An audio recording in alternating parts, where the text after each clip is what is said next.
डीडवाना के अंदर 2-3 जोरदार जयकारे लगाएं। राष्ट्रीय लोकतांत्रिक पार्टी आरएलपी, बोले तेजाजी महाराज की, राम साहब पीर की, ख्वाजा साहब की। उपस्थित मेड़ता की विधायक बहन इंदिरा बावरी जी, किसान नेता सीताराम जी नायक, हमारे अल्पसंख्यक मोर्चे के प्रदेश के अध्यक्ष रऊफ मेहर साहब, बाबूलाल जी कुलदीप सुजानगढ़ से, अंतर्राष्ट्रीय बॉडी बिल्डर बहन प्रिया सिंह मेघवाल,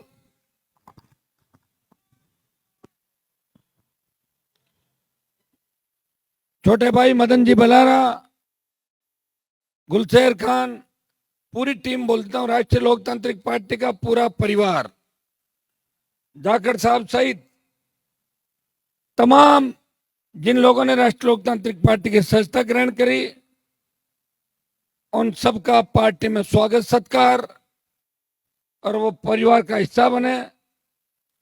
हजारों की तादाद में उपस्थित डीडवाना के नौजवानों, किसान, आवाज थोड़ा मेरा गला भी डाउन हो रहा है, सुनो, किसान और बुजुर्गों, छोटे भाइयों, धीरे धीरे पकड़ लेके आवाज, रुक जाओ अपन। अब स्पीकर खराब है तो ठीक थोड़े, लाइटिंग कट है तो लाइटिंग साइड इतना काम चलाओ आज आपने, ठीक है। डीडवाना के अंदर जिस जोशीले अंदाज के अंदर आपने स्वागत सत्कार किया, रथ के माध्यम से गाजे बाजे के साथ यहां तक लेके आए और लाडनू से डीडवाना पहुंचने के दौरान गांव गांव जो स्वागत के कार्यक्रम थे, ये ऐतिहासिक सत्ता संकल्प यात्रा की सभा जो डीडवाना के अंदर हो रही है, जिसमें 4 घंटे में देरी से पहुंचा, फिर भी आपने अथाक समर्थन दिया। हृदय से आपका आभार प्रकट करता हूं, बहुत बहुत आपको धन्यवाद। लोकसभा चुनाव के अंदर जब मैं आपके बीच आया था, उस समय भारतीय जनता पार्टी गठबंधन के रूप में लड़ रहा था। बाजार में बात चल रही थी रिजल्ट से पहले कि डीडवाना में हनुमान बेनीवाल पीछे रहेगा, लेकिन मैंने पहले ही कह दिया था कि मैं सिर्फ मकराना के अंदर 5,000 वोट पीछे रहूंगा, बाकी डीडवाना के अंदर मेरी बढ़त रहेगी। ये मंच पे बैठे इनको पूछ लो। और डीडवाना के अंदर आपने भारी बहुमत से मुझे आगे निकाला और नागौर से उस अध्याय को खत्म किया जिन लोगों ने नागौर को विकास के मामले में पीछे रखा, न नागौर को आगे लाने की बात करी, न किसान राजनीति की धुरी कहने वाला इस नागौर की सेकंड पंक्ति के नेताओं को तैयार किया, नया नेरी क्षेत्र बढ़ाया और ने शिक्षा की अलग जगाई। धीरे धीरे ये जिला और ये डीडवाना पिछड़ता ही चला गया। भाइयों, मेरा संघर्ष कोई मेरे अकेले का नहीं था। ये जो पार्टी बनी है, ये झंडा देख रहे हैं, मेरी लड़ाई की शुरुआत डीडवाना की धरती से होती है। जब 2005-06 के अंदर जीवन गोधारा की निर्मम हत्या की जाती है, प्रदेश के अंदर किसान कौम के बच्चों पे पुलिस की गोलियां और अपराधियों की अंधाधुंध गोलियां चलती है, उस समय वसुंधरा के करीबी लोग गोलियां चलवाते किसान के बेटों पे, तब हनुमान बेनीवाल इस किसान कौम की लड़ाई को सड़क से लेके सदन तक लड़ता है। उसके बाद जब डीडवाना से इस जिले की लड़ाई के अंदर जीत हासिल नहीं होती, तो पूरे जिले की लड़ाई डीडवाना के लोगों को साथ रख के 2014 में लोकसभा का चुनाव लड़ता है और उस लड़ाई को अंजाम तक पहुंचाता है।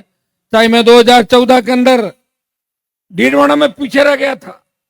मुझे पता है उस समय मुझे खड़े करने वाले लोग 70% खिसक गए थे, मुझे खड़ा कर दिया था और 70% सीधे भाजपा में चले गए थे। लेकिन खींवसर की जनता ने, नागौर जाइल की जनता ने हनुमान बेनीवाल का सम्मान रखा और 1,60,000 वोट देके कांग्रेस पार्टी की चटनी 2014 के अंदर नागौर जिले के अंदर बना दी। 19 के अंदर आप लोग वापस उठे, आपने कहा 14 की भूल थी, अब क्या करें। हनुमान जी लड़ाई हमारी ही लड़ रहा था। जब आपके बात समझ में आई तो 14 की हार का बदला 19 में आपने लिया और डीडवाना के अंदर कांग्रेस पार्टी को लोकसभा चुनाव में पछाड़ दिया और एनडीए गठबंधन के हनुमान बेनीवाल को भारी वोटों जिता के हिंदुस्तान की सबसे बड़ी पंचायत के अंदर भेजा 18 के अंदर। जब नई पार्टी बना के लड़ रहा था, हर जगह मैंने उम्मीदवार नहीं उतारे। नागौर जिले में लाडनू में उम्मीदवार उतारा, खींवसर से खुद लड़ रहा था, मेड़ता से बहन इंदिरा बावरी लड़ रही थी और जाइल से आरएलपी का उम्मीदवार था। भाइयों, 2 जगह हम जीते, जाइल में सेकंड नंबर रहा और लाडनू से भी 20,000 से ज्यादा वोट राष्ट्रीय लोकतांत्रिक पार्टी ने हासिल की। डीडवाना सहित कई सीटें राजस्थान के अंदर मैंने इससे नहीं लड़ाई कि मैं जीत नहीं सकता था, मैं किसी को हरा सकता था।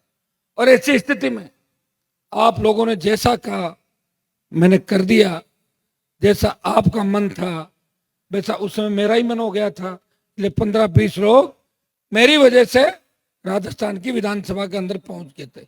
लेकिन 23 के चुनाव के अंदर आरएलपी पार्टी पूरे राजस्थान में दमखम के साथ चुनाव लड़ेगी और डीडवाना के अंदर भी राष्ट्रीय लोकतांत्रिक पार्टी चुनाव लड़ेगी। वैसे मैं चाहूं तो प्रत्याशी घोषणा पहले भी कर सकता हूं, मुझे किसी का वेट नहीं करना। मुझे कोई दिल्ली में ऑल इंडिया कांग्रेस की मीटिंग नहीं बुलानी, कोई पर्यवेक्षकों की मीटिंग नहीं करनी, कोई प्रभारी नहीं बुलाने। मैं तो आपको पूछ लूंगा, टिकट दे दूंगा, वोट मांग लूंगा और अगर किस्मत होगा जीत जाएगा, अच्छे वोट ले लेगा। मैं दावा के साथ कहता हूं कि डीडवाना के अंदर भी आरएलपी को कमजोर नहीं समझे। डीडवाना में भी राष्ट्रीय लोकतांत्रिक पार्टी की गिनती 40,000 वोट से शुरू होती है, यह भी मैं दावा के साथ कहता हूं। किसी को कल गलतफहमी है वो निकाल ले, जो गलतफहमी 3 दिसंबर को निकल जाएगी। 3 दिसंबर को ज्यादातर लोग सुबह जब काउंटिंग होगी तो 2.5-3 घंटे बाद पानी पेशाब का बहाना लेके खिसक जाएंगे जब हारते हुए देखेंगे। मैं वही मिलूंगा, मेरा घर वही है। सब निकलते हैं, हारते हुए निकलते हैं, जीतते हुए आगे से ही निकलते हैं। अब अगर पकड़ लूंगा, जो हारेंगे ना उनको पकड़ के बिठाओ यहाँ पर साइड, क्यों हारे पता करो। देखे पहले ही कहा था हार रहे हो। 5 साल अगर जनता का ध्यान रखते, 5 साल जवानों का ध्यान रखते, 5 साल किसानों का ध्यान रखते और 5 साल उनका ध्यान रखते जिन्होंने तुम्हारा ध्यान रखा, तो फिर हारने की नौबत नहीं आती। भाइयों, राजस्थान में जो कांग्रेस का कुशासन था वो आपने देखा होगा। दुर्भाग्य देखिए कि डीडवाना जिला बनने के लिए लंबे समय से आप प्रयास कर रहे थे, जिला बना नहीं है, पीछे पूंछ लटका दी। डीडवाना कुचामन, क्या नाम है जिले का? नाम पूरा बताओ। डीडवाना कुचामन। और इसमें बीन बीननी कौन है ये भी पता नहीं लग रहा। वैसे कोशिश ये कर रहे हैं कि अस्थायी रूप से ऑफिस यहां रख दिया। चुनाव के बाद होगा, जो देखा जाएगा। चुनाव के बाद किसने देखा। और गहलोत जी तो जादूगर है, उन्होंने कुचामन वालों को खुश करने के लिख दिया कि मैं 3 जिले बनाने की घोषणा करता। अरे बना ही नहीं सकता, आचार संहिता लगी, बना दिए, वो कागजों में रह गए। भाइयों, हम ये चाहते हैं कि नागौर बहुत बड़ा जिला था, इस जिले के अगर 2 जिले बनते हैं तो नागौर जिले के लोगों को एतराज नहीं था। लेकिन इस तरह अपमानित करना, ने तो डीडवाना बड़े इस बात से खुश है, हाँ परेशान जरूर है, लेकिन चला नहीं जाए जिला वापस। तो अचानक आदेश है कुचामन आगे आ जाए और डीडवाना कुचामन डीडवाना कुचामन सता रहा है भैया आप लोग। पिछले 5 साल के अंदर मैं तो विपक्ष हूं, मैं तो गहलोत के बेटे को हराया था, वसुंधरा को 7 समंदर पार भेजा था। लोग अपने इलाके में लड़ाई नहीं लड़ पाते, लेकिन विकास की बात अगर करोगे, चले जाओ खिवसर के अंदर, या तो आपके सड़क पुल कुछ बने हुए थे डीडवाना के अंदर, पिछले मंत्री इस इलाके से थे, तो मंत्री जिस इलाके का होता है वो अपने इलाके में छोटा मोटा काम करता है, हमेशा होता है, लेकिन नया डेवलपमेंट मुझे नहीं दिखा। खिवसर चले जाओ, हर गांव की सड़क 5.5 मीटर चौड़ी बढ़ रही, गांव की सड़कें 5.5 मीटर। क्या कॉलेज खुलवा दिए खिवसर के अंदर, केंद्रीय विद्यालय से लेकर तमाम तरह की योजनाएं नागौर पर लेकर आया। मैं कुछ सत्ता पक्ष का विधायक सांसद नहीं हूं, प्रदेश में गहलोत से लड़ रहा हूं और दिल्ली में मोदी से लड़ रहा हूं। उस मोदी से लड़ रहा हूं जिस मोदी के शरणम गच्छामी होने के लिए हमारे नागौर जिले के वो परिवार जो कमल के फूल को सत्यानाश का फूल कहते थे, वो नेत्रियां मोदी के शरणम गच्छामी हो गई, चली गई कि नहीं गई। और ये कह रही है कि हम तो हनुमान जी ने की वजह से बीजेपी ज्वाइन कर रहे हैं, मेरी वजह से नहीं किया। ईडी का छापा ससुराल में पड़ा, सीबीआई ने बुलाया ससुराल वालों को, आओ, बोला आना नहीं चाहते, ब्लड प्रेशर बढ़ रहा है, बोले जाओ, चले गए। ये तो पुराना काम है, पहले भी पार्टियां बदलते थे। सबसे ज्यादा पार्टी बदलने का रिकॉर्ड अगर किसी परिवार का नाम है, इसी परिवार का नाम है। जितनी पार्टियां बनी सब पार्टियों का टेस्ट इन लोगों ने लिया और अभी भी लेते जा, थक नहीं रहे। अभी चाचा कोई सी पार्टी में, भतीजी कोई सी में, भतीजा कोई से में, चाचा का लड़का कोई से में, 5-7 बार हार गए, फिर भी दिमाग का दिवाला निकला, हम चुनौती देते हैं। अरे कहां जमान जब तो रही तुम्हारी, चुनौती दे किसको? सारी चुनौतियां निकाल दी तुम लोगों की। कल थोड़ी बहुत थी वो भी निकल गई थी डेगाना में, देखा नहीं आपने? जो झंडा दिया है मैंने लड़कों को, मैंने कहा झंडा और डंडा आपका, यही झंडा था, डंडा भी यही था, ले रहे थे। अच्छा भाई, मुझे कोई मेरी लड़ाई नहीं देखी। मेरे पिछले चुनाव के अंदर रिचपाल मेरे पास आया और उसने कहा कि मेरे बेटे को जिता दो। बीजेपी वाला मंत्री, वो भी मेरी खिलाफत करता था, मेरे तो एक जैसा ही था, मैं तो 30-35 हजार वोट ले लेता। तो मैंने कहा उससे मुझे क्या होगा, बोले वो भी आपके खिलाफ है। तो मैंने कहा ठीक है, नहीं खड़ा करूंगा। देखिए मेरे से दिलेर आदमी कोई हो सकता है कि नागौर में 5-6 विधायक तो मेरी वजह से बने।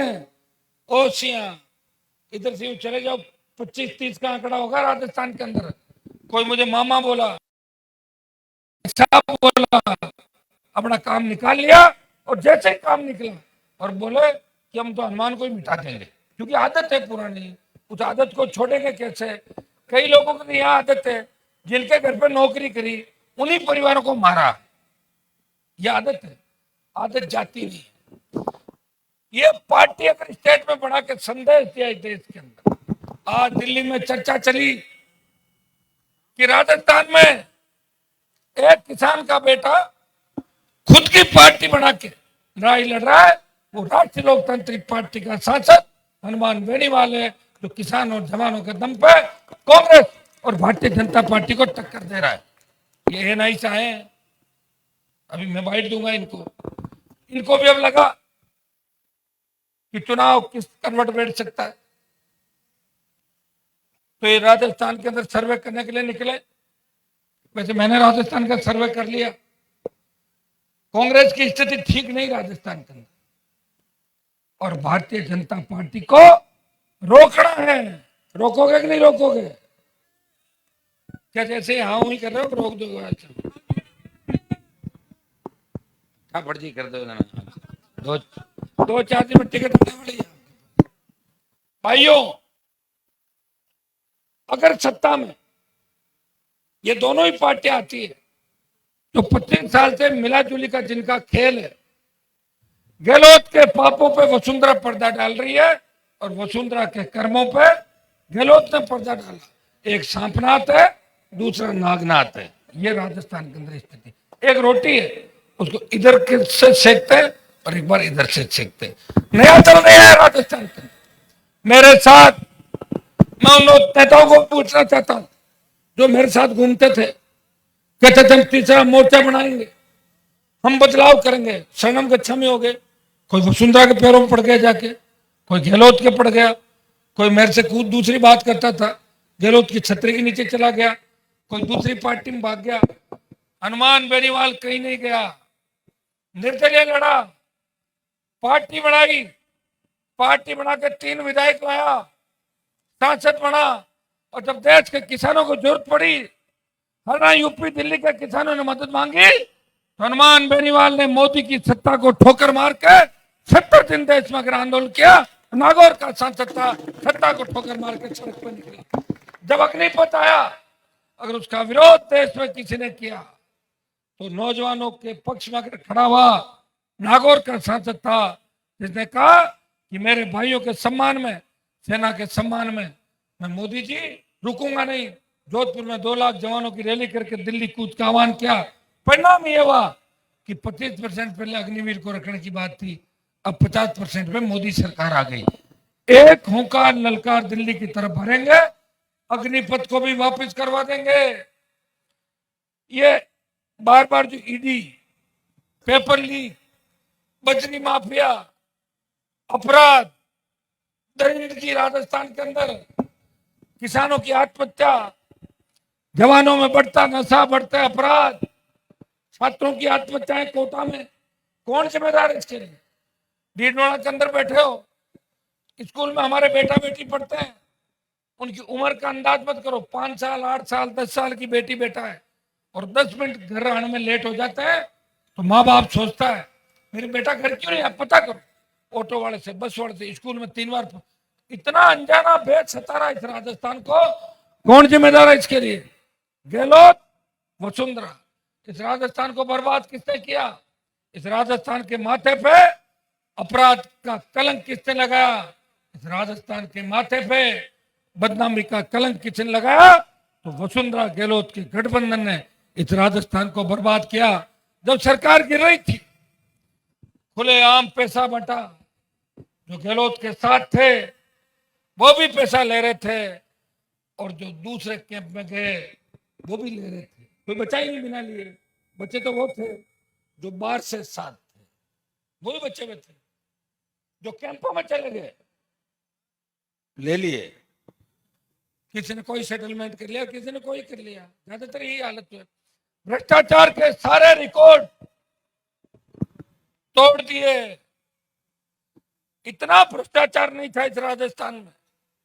खुली छूट विधायकों को, महेश जोशी, नावा का मेंदर, विदुड़ी, कहीं मीणा जी तो कहीं दूसरे 1 दर्जन मंत्री विधायक हत्या, लूट, बलात्कार के अंदर शामिल थे और मुख्यमंत्री ने किसी की गिरफ्तारी नहीं करी।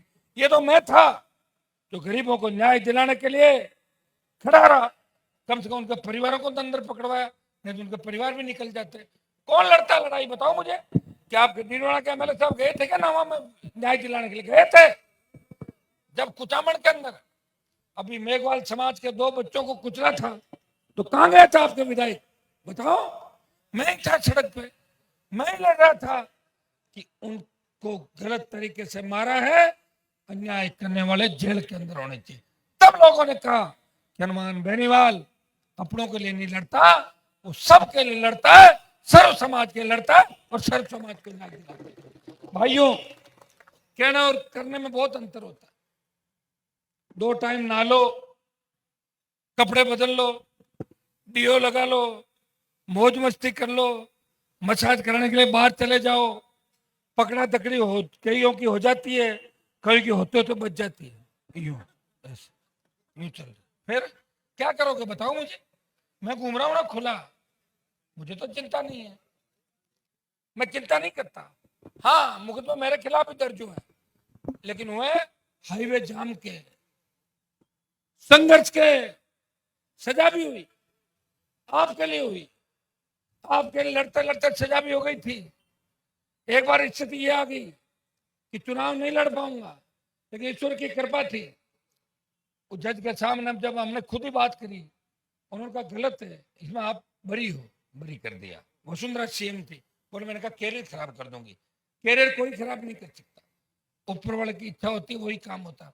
और उसी वसुंधरा की क्या हालत कर दी, जिसके पीछे सेल्फी लेने के लिए लोग दौड़ते थे, आज अकेली घूम रही है, कोई पूछने वाला नहीं। ये शिकायत करती है कि मेरे एक दो आदमियों को तो टिकट दे दो, प्लीज मेरे टिकट दे दो, दो आदमी। और मैं टिकट बांट रहा हूँ नहीं बांट रहा हूँ। अभी आप क्या सोच रहे हो, मंच पे बैठे 10 टिकटार्थी बैठे मंच के ऊपर, 15 रथ के आगे पीछे है, 25 तो चल ही रहा साल, चुनाव नजदीक है। एक व्यक्ति ने प्रयास किया, तेजा जी के जयकारे के साथ किसान कौम को आगे ले जाने का प्रयास किया, तो मैं जगाया। 98 के अंदर हेड कांस्टेबल ज्ञापन लेना आता था, और 2023 में जब चाह एसपी कलेक्टर सड़क पे, जब चाह डीजी कमिश्नर सड़क पे ज्ञापन लेने के आए कि नहीं आए? आपके बीच आए, समझौता करवाया। जो गैंगवार अपराध इस भीलवाड़ा की धरती से पनपा, लाडनू से पनपा, उसको खत्म करने का प्रयास किया, वो नागौर के सांसद ने किया। नागौर के सांसद ने उन अपराधियों के साथ मिलकर जमीनों के प्लॉट नहीं काटे, उनको अंदर डलवाने का काम किया। बहुत से कांग्रेसी नेताओं ने साठ कांट करके जमीनों का कारोबार शुरू कर दिया। जान गए आप सब लोग कौन कौन है उसके अंदर, और नहीं जानो तो जान जाओगे धीरे धीरे। अब तो चुनाव से पहले पहले और कई होगी प्रेस कॉन्फ्रेंस में, पता लग जाएगा आपको कौन क्या कर रहा है, कौन सी जगह कर रहा है, कौन सी होटल के अंदर कर रहा है। जो बात होगी वो बात तो बाहर तक जाएगी, बात होगी, बात दूर तक जाएगी। बात हो गई और बात आएगी, ठीक है। अब आप ये मत सोचो कि महिपाल जी अकेले ही है राजस्थान में, बहुत से लोग, कई लोग उनको अपना गुरु मान के उस दिशा में चल पड़े। जिस तरह कई लोग बापू आसाराम को अपना गुरु मानते हैं, कई लोग उनको गुरु मान के उस दिशा में चल पड़े राजस्थान।